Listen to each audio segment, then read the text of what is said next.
চলচ্চিত্রটি 5 জুন 1944-এ শুরু হয়। দ্বিতীয় বিশ্বযুদ্ধের সময় একদল আমেরিকান সৈন্য ফ্রান্সের জার্মান দখলদারিত্ব ধ্বংস করার প্রস্তুতি নিচ্ছে।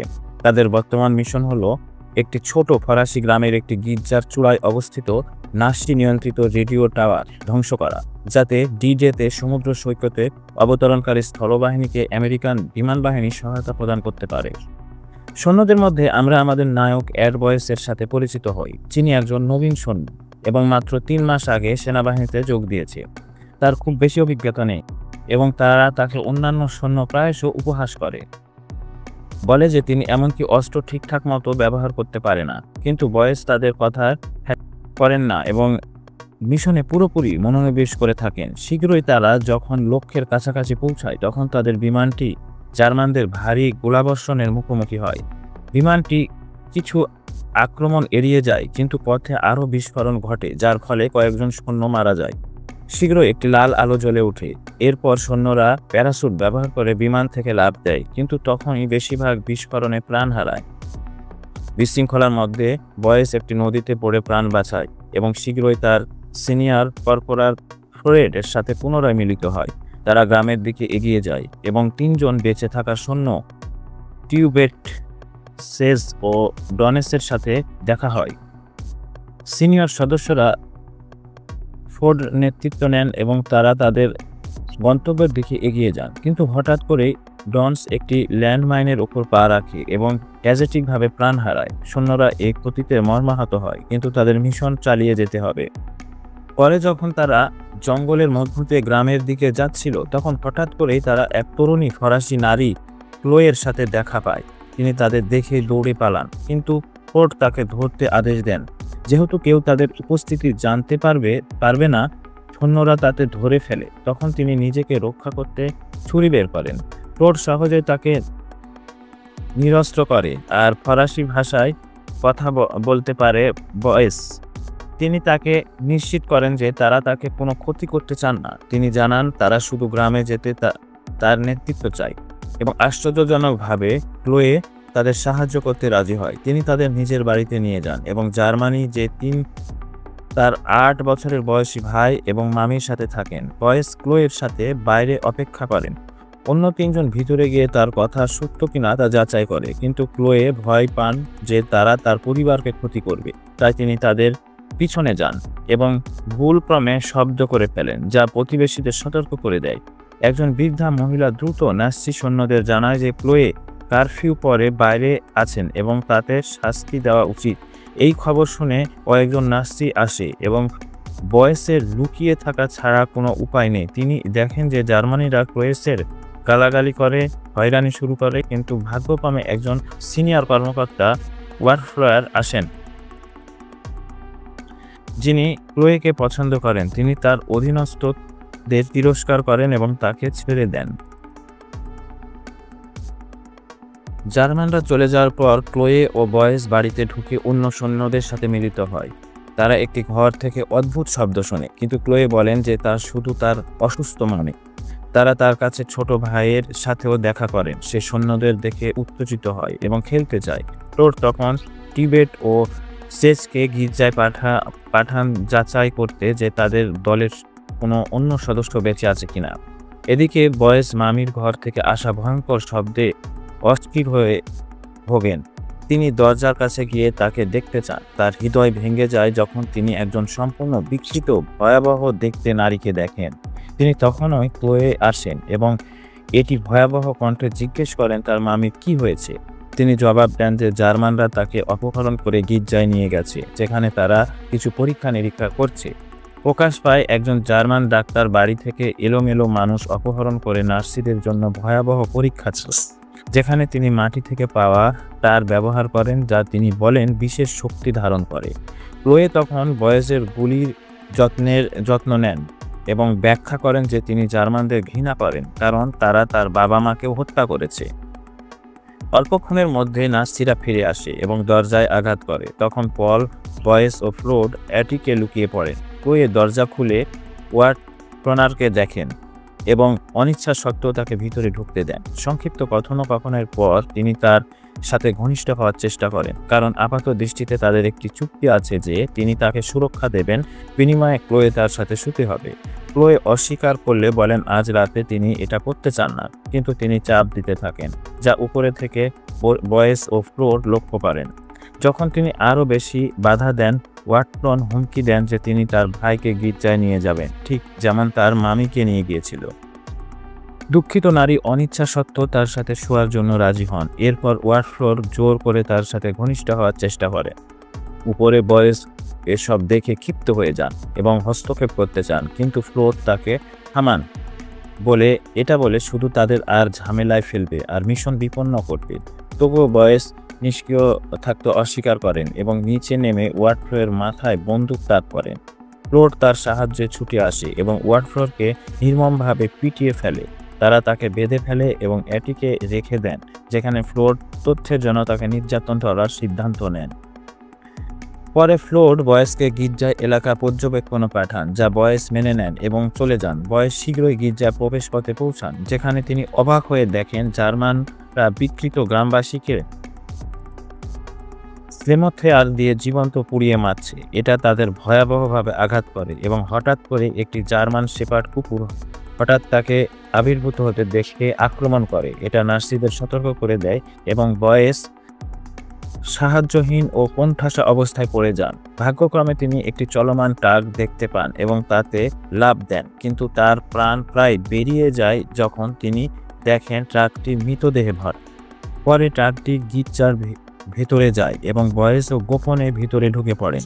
তিনি ট্রাক থেকে নামেন এবং একটি ভূগর্ভস্থ সুবিধা আবিষ্কার করে অবাক হয়ে যান। তিনি কিছু ভয়ঙ্কর কক্ষ দেখেন এবং এটি ছিদ্রের মধ্যে দিয়ে তাকিয়ে অন্য পাশে একটি ভয়াবহ প্রাণী দেখে ভয়ে কাঁপেন।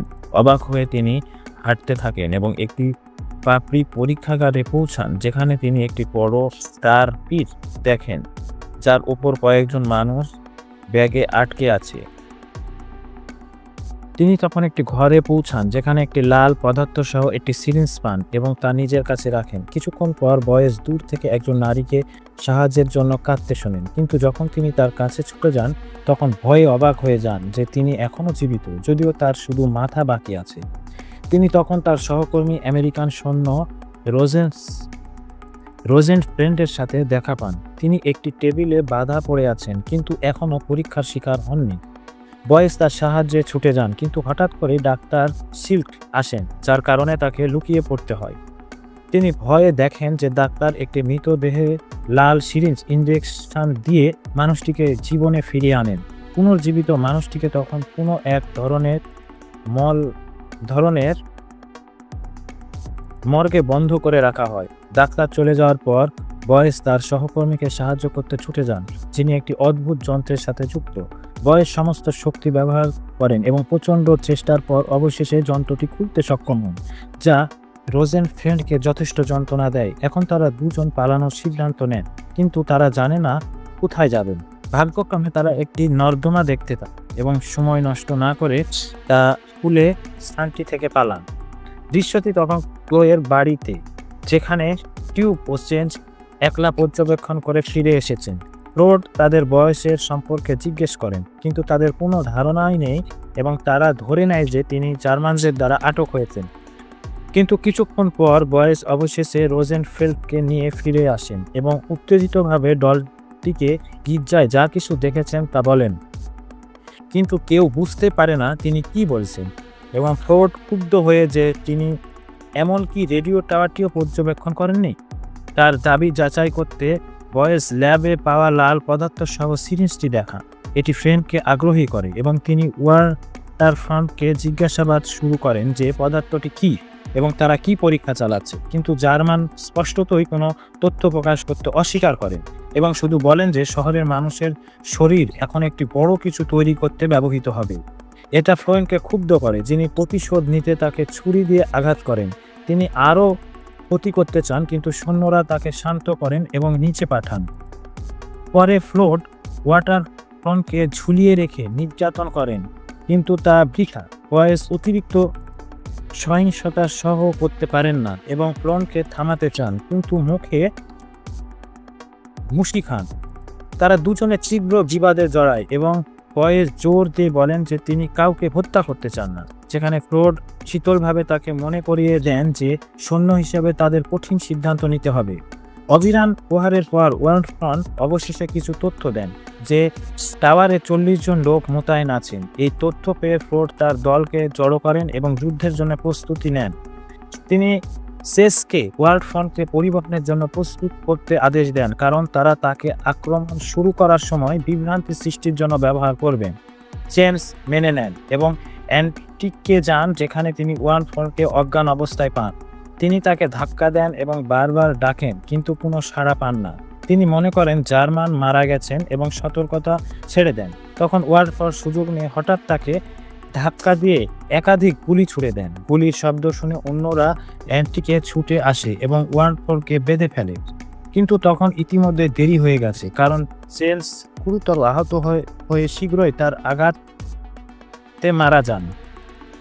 এটা সবাইকে, বিশেষ করে বয়েসকে মর্মাহত করে, যিনি তখন একটি হতাশাজনক সিদ্ধান্ত নেন। তিনি রহস্যময় লাল সিরাম সহ বের করেন এবং চেঞ্জের মধ্যে ইনজেকশন দেন, আশা করেন যে তাকে ফিরিয়ে আনতে পারবেন। কিছুক্ষণ পর সিরাম কাজ করে এবং চেঞ্জ হঠাৎ করে চোখ খুলে বসে, যা সম্পূর্ণ দলকৃত করে দেয়। যখন জিজ্ঞেস করা হয় তিনি কেমন অনুভব করছেন, তখন চেঞ্জ বলেন তিনি ঠিক আছেন, কিন্তু অতিরিক্ত তৃষ্ণা অনুভব করছেন। তখন অন্যরা তাকে পানি দেয়। কিছুক্ষণ পর তিনি জ্বরে গরম হয়ে যান এবং তার শরীর ভয়াবহভাবে বিকৃত হতে শুরু করে, যা সবাইকে ভয় পাইয়ে দেয়। তার হাড় ভেঙে যায় এবং তিনি ধীরে ধীরে একটি ভয়াবহ জম্বি দৃশ্যে প্রাণীতে পরিণত হন। দলটি আতঙ্কিত হয়ে ওয়ার্নফ্রন্টের কাছে উত্তর চান। তিনি শুধু বলেন যে 1000 বছরের রাখের জন্য 1000 বছরের সৈন্য প্রয়োজন।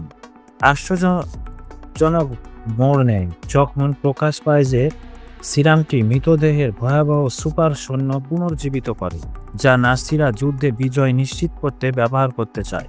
কিছুক্ষণ পর চেঞ্জ হঠাৎ করে অত্যন্ত আক্রমণাত্মক হয়ে ওঠে এবং বয়েসকে আক্রমণ করে, চিৎকার করে জানতে চায় যে তিনি তার সাথে কি করেছেন।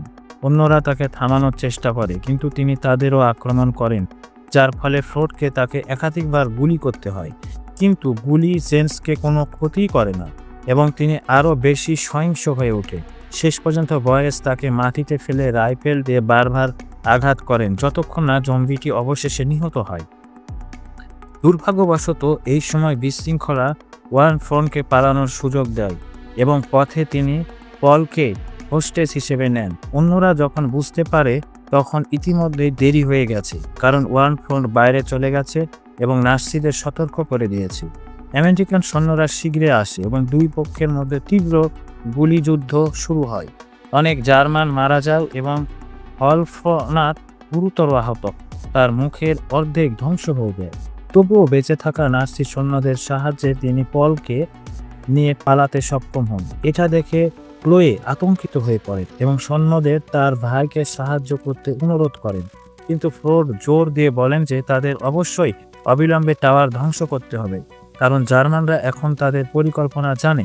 কিন্তু বয়েস চুক্তি দেন যে তাদের অবশ্যই প্রথমে পলকে উদ্ধার করতে হবে, যে তাদের কারণে বিপদে পড়েছে। তিনি প্রস্তাব দেন যে তারা পুরো গির্জাটি উড়িয়ে দেবে, যা রেডিও স্টেশন এবং ল্যাব উভয় ধ্বংস করবে। এটা শুনে টিবেট তাকে সমর্থন করার সিদ্ধান্ত নেন এবং ফ্রডও অনিচ্ছাকৃত তার পরিকল্পনা মেনে নেন।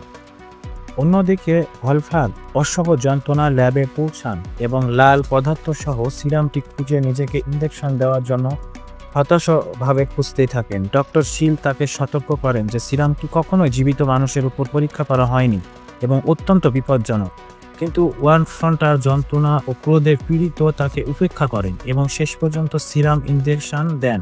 তিনি ভয়াবহ চিৎকার করেন যখন তার শরীর নির্মমভাবে বিকৃত হয়ে একটি বিকৃতি প্রাণীতে পরিণত হয়। অন্যদিকে ক্লোয়ে একজন নাৎসি সৈন্যের সাথে দেখা পান, যিনি তার দিকে নজর রাখেন এবং তাকে ছাড়া শুরু করতে করেন। তিনি শেষ পর্যন্ত তাকে একটি নির্জন স্থানে কোণঠাসা করেন এবং তাকে আক্রমণ করার চেষ্টা করেন, কিন্তু হঠাৎ করে ক্লোয়ে হাসতে শুরু করে এবং মানুষটি যখন বুঝতে পারে না কি হচ্ছে, তখন ফ্লোড তাকে আঘাত করে অজ্ঞান করে দেয়।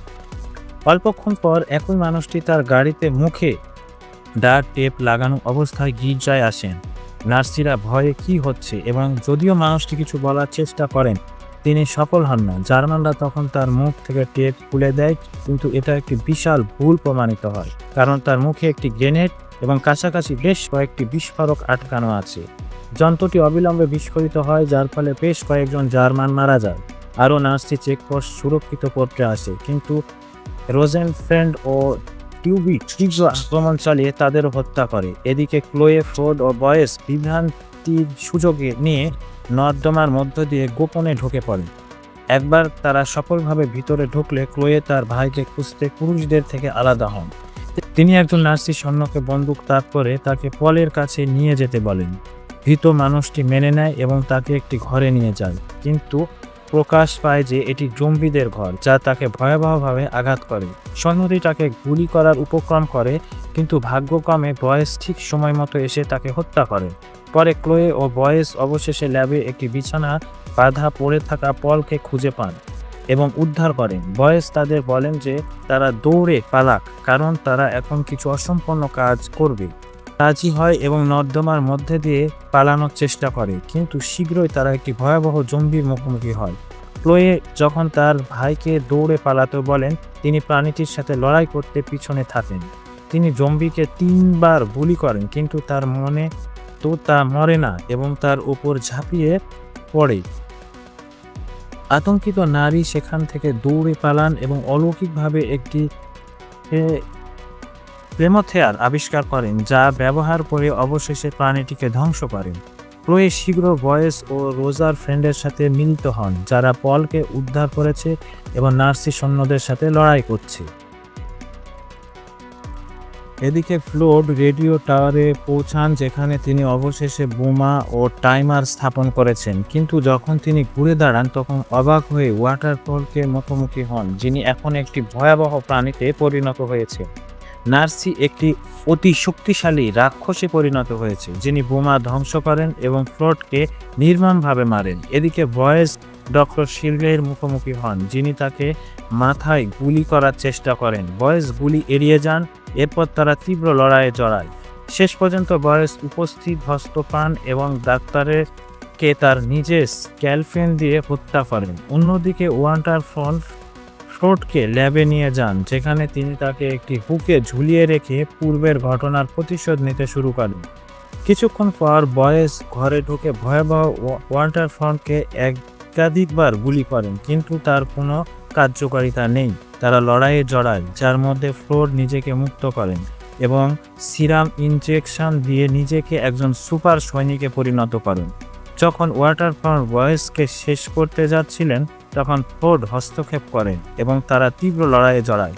ফ্লোড বুঝতে পারে যে শক্তি দিয়ে ওয়াটারফলকে পরাজিত করা সম্ভব নয়, তাই তিনি তার পাশে একটি অক্সিজেন ট্যাঙ্ক গড়িয়ে আনেন। ওয়াটারফল যখন বুঝতে পারে না কি হচ্ছে, তখন বয়েস ট্যাঙ্কটিতে গুলি করে, যার ফলে একটি বিশাল বিস্ফোরণ ঘটে, যা নার্সিকে সোজা ফিটে ছুঁড়ে ফেলে। সৈন্যরা বিশৃঙ্খলার সুযোগ নিয়ে পিছু হটে, কিন্তু ফ্লোড হঠাৎ একে বয়েসকে ধাক্কা দিয়ে ল্যাবের ভিতরে নিজেকে বন্ধ করে ফেলে। এটা দেখে উদ্বিগ্ন বয়েস তাকে গেট খুলতে অনুরোধ করেন, কিন্তু ফ্লোড অস্বীকার করেন এবং বয়েসকে তার পিছনে ফেলে রেডিও টাওয়ার বোমা স্থাপন করে পুরো জায়গাটি ধ্বংস করতে আদেশ দেন, কারণ তিনি মনে করেন সিরামটি ধ্বংস হওয়া উচিত, এমনকি আমেরিকানদেরও তা পাওয়া উচিত নয়। বয়েস প্রথমে দ্বিধাগ্রস্ত হন, কিন্তু অনেক পর রাজি হয় এবং অবশেষে ভারী মন নিয়ে চলে যান। এদিকে ল্যাবের মৃত সৈন্যরা একে একে উঠে দাঁড়ায় এবং ওয়াটারফোর্ড আবারও উঠে দাঁড়ায়, যুদ্ধের জন্য প্রস্তুত। কিন্তু ফ্লোড শীঘ্রই কিছু বিস্ফোরণ সক্রিয় করেন এবং ল্যাবটি বিস্ফোরিত করেন, যার ফলে তিনি নিজে, ওয়াটারফোর্ড এবং ভিতরের সমস্ত জম্বি নিহত হয়। একই সময়ে বয়েস রেডিও টাওয়ারে পৌঁছান এবং বোমা স্থাপন করে কম্পাউন্ড থেকে পালান। তিনি বাইরে অন্যদের সাথে মিলিত হন ঠিক তখন যখন গির্জা তার পিছনে ধসে পড়ে। অল্পক্ষণ পরে রেডিওতে ঘোষণা হয় যে ডি-ডে আক্রমণ মিত্র শক্তিদের জন্য একটি চূড়ান্ত বিজয়ে শেষ হয়েছে। চূড়ান্তের দৃশ্যে বয়েস তার সার্জেন্টের কাছে রিপোর্ট করেন এবং গির্জার ভিতরে বোমা স্থাপনের সাহসী সিদ্ধান্তের জন্য ফ্লোডকে কৃতিত্ব দেন, যা অফিসারকে মুগ্ধ করে। সার্জেন্ট তখন তাকে গির্জার নিচে একটি ভূগর্ভস্থ ল্যাব সম্পর্কে গুজব এবং তা সত্যি কিনা জিজ্ঞাসা করে, কিন্তু বয়েস মিথ্যা বলেন, জোর দিয়ে বলেন যে তিনি সেখানে শুধু রেডিও স্টেশন ছাড়া আর কিছুই দেখেননি। যা সার্জেন্টস বিশ্বাস করে। চলচ্চিত্রটি তখন শেষ হয় যখন সার্জেন্টস তাকে জানান যে তারা বাড়ি ফিরবে না, বরং অন্য কোথাও পুনরায় নিযুক্ত হবে, যা ইঙ্গিত দেয় যে ভয়াবহতা এখনও শেষ হয়নি।